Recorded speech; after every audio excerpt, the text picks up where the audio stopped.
નરેન્દ્ર મોદીએ એનડીએની સરકાર તો બનાવી લીધી, પરંતુ તેઓ નીતિશ અને ચંદ્રબાબુ નાયડુ સાથે રહી અને કેવી રીતે સરકાર ચલાવી શકે છે તે એક સૌથી મોટો પ્રશ્ન છે।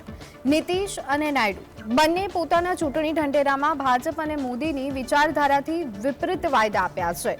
બંને પક્ષ સરકારમાં રહી અને પોતાનો મેનિફેસ્ટો અમલ કરવા માટે પ્રયત્નશીલ રહેશે, ત્યારે નરેન્દ્ર મોદી પોતાની વિચારધારાને કોરાણે મૂકીને સરકાર ચલાવશે કે નહીં તે પ્રશ્નો પણ ચર્ચાઈ રહ્યા છે। કઈ રીતે પાર લાગશે એનડીએ સરકારની નૈયા? જેડીયુ ટીડીપી અને ભાજપ વચ્ચે વૈચારિક અસમાનતા।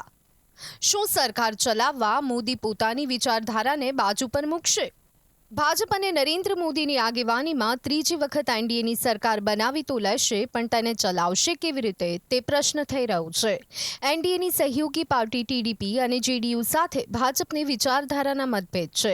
ચંદ્રબાબુ નાયડુ અને નીતિશ કુમારે લોકસભા ચૂંટણીમાં જે વચન આપ્યા છે તે વચનો મોદીની સરકાર સામે અડચણરૂપ બની શકે છે। ચંદ્રબાબુ નાયડુની પાર્ટી ટીડીપીએ પોતાના ચૂંટણી ઢંઢેરામાં મુસ્લિમ મતદારોને આકર્ષવા માટે અનેક વાયદાઓ આપ્યા હતા। ટીડીપીનો મહત્વનો વાયદો છે ઓબીસી અનામતમાં મુસ્લિમોને 4%ની અનામત આપવી। આ ઉપરાંત મૌલવીઓને દર મહિને 5,000 રૂપિયાનું વેતન, મદ્રેસાઓને જરૂરિયાત મુજબની ગ્રાન્ટ, ગામડે ગામડે કબ્રસ્તાન અને મસ્જિદ ખોલવા માટે જગ્યાની ફાળવણી એ એવા મુદ્દા છે કે જેના પર ભાજપ અને ટીડીપી સામસામે ધ્રુવ પર છે। ટીડીપીના પ્રમુખ ચંદ્રબાબુ નાયડુએ મે 2024માં એક ઇન્ટરવ્યુમાં ચોખ્ખું કહ્યું કે અમે શરૂઆતથી જ મુસ્લિમો માટે 4% અનામતનું સમર્થન કરી રહ્યા છીએ અને તેને ચાલુ રાખીશું। નાયડુએ એક બીજું એલાન કર્યું હતું કે આંધ્રપ્રદેશમાં ટીડીપી જનસેના અને ભાજપની ગઠબંધન સરકાર બનશે તો મક્કા જનારા મુસ્લિમ હજ યાત્રીઓને 1 લાખ રૂપિયાની નાણાકીય સહાય પણ આપવામાં આવશે। એક બાજુ ટીડીપીના વાયદા છે તો સામે ભાજપે લોકસભાની ચૂંટણીમાં મુસ્લિમ અનામત મુદ્દે ભાજપે મુસ્લિમ અનામતને ખતમ કરવાનો મુદ્દો પ્રમુખતાથી ઉઠાવ્યો। નરેન્દ્ર મોદી, અમિત શાહ સહિત ભાજપના તમામ મોટા નેતાઓએ પોતાના પ્રચારમાં મુસ્લિમ અનામતને ખતમ કરવાની વાત કહી, જે ટીડીપીના મુસ્લિમલક્ષી વાયદાઓથી વિપરીત છે। પીએમ મોદીએ પોતે મુસ્લિમોને અનામતનો વિરોધ કર્યો। તેમણે આવા વાયદાઓને મુસ્લિમ તુષ્ટિકરણની નીતિ ગણાવી। કર્ણાટક હોય, તેલંગાણા હોય, બંગાળ હોય કે પછી યુપી હોય, પોતાની જનસભાઓમાં મોદીએ મુસ્લિમ અનામતના વિરોધમાં ભાષણો આપ્યા હતા। जब तक मोदी जिंदा है मैं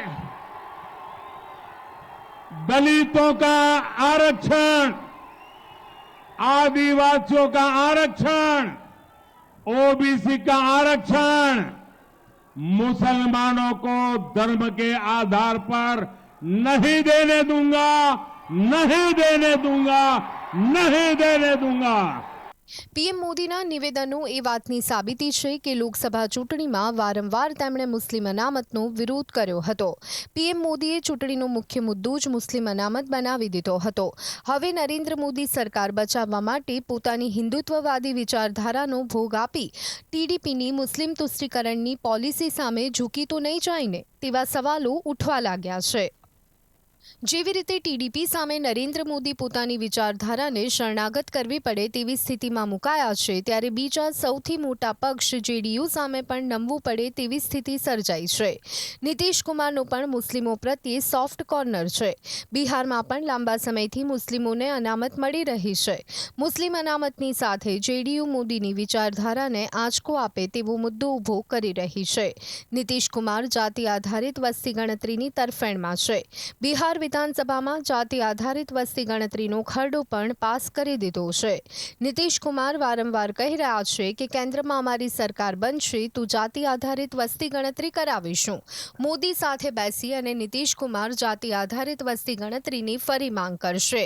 આ સમયે ફરીવાર મોદી સાથે વિચારધારાનો ટકરાવ થશે। મોદી નીતિશ કુમાર સાથે રહીને જાતિ આધારિત વસ્તી ગણતરીની મંજૂરી આપશે કે કેમ તે સૌથી મોટો સવાલ ઊભો થયો છે। સરકાર બની તે પહેલા જ નીતિશ કુમારે તેવર બતાવવાનું શરૂ કર્યું છે। જેડીયુના પ્રવક્તા કેસી ત્યાગીએ તો ત્યાં સુધી કહી દીધું કે સરકારે અગ્નિવીર યોजना પર ફરી સમીક્ષા કરવી પડશે। अग्निवीर योजना को लेकर के मतदाताओं के एक हिस्से में नाराजगी रही है। हमारी पार्टी चाहती है कि विस्तार से उन कमियों खामियों को दूर किया जाए, जिसको लेकर के जनता ने सवाल उठाए। यूसीसी पर भी क्या है? यूनिफॉर्म सिविल कोड पर पार्टी के राष्ट्रीय अध्यक्ष होने के नाते विधि आयोग के अध्यक्ष श्री चौहान को मुख्यमंत्री चिट्ठी लिख चुके हैं। हम इसके विरुद्ध नहीं है, लेकिन जितने भी स्टेक होल्डर्स हैं, चाहे मुख्यमंत्री हो, चाहे डिफरेंट पॉलिटिकल पार्टीज हों या डिफरेंट सेक्ट्स हों, उनसे बातचीत करके इसका हल निकाला जाना चाहिए। હવે સવાલ ઉઠ્યો છે કે જેડીયુ અને ટીડીપીના આ મુદ્દાઓ સામે મોદીનું શું વલણ રહેશે? શું સરકાર ચલાવવા માટે નરેન્દ્ર મોદી પોતાની વિચારધારાનો ભોગ આપશે કે ટીડીપી અને જેડીયુના વાયદાને દરકિનાર કરી નાખશે?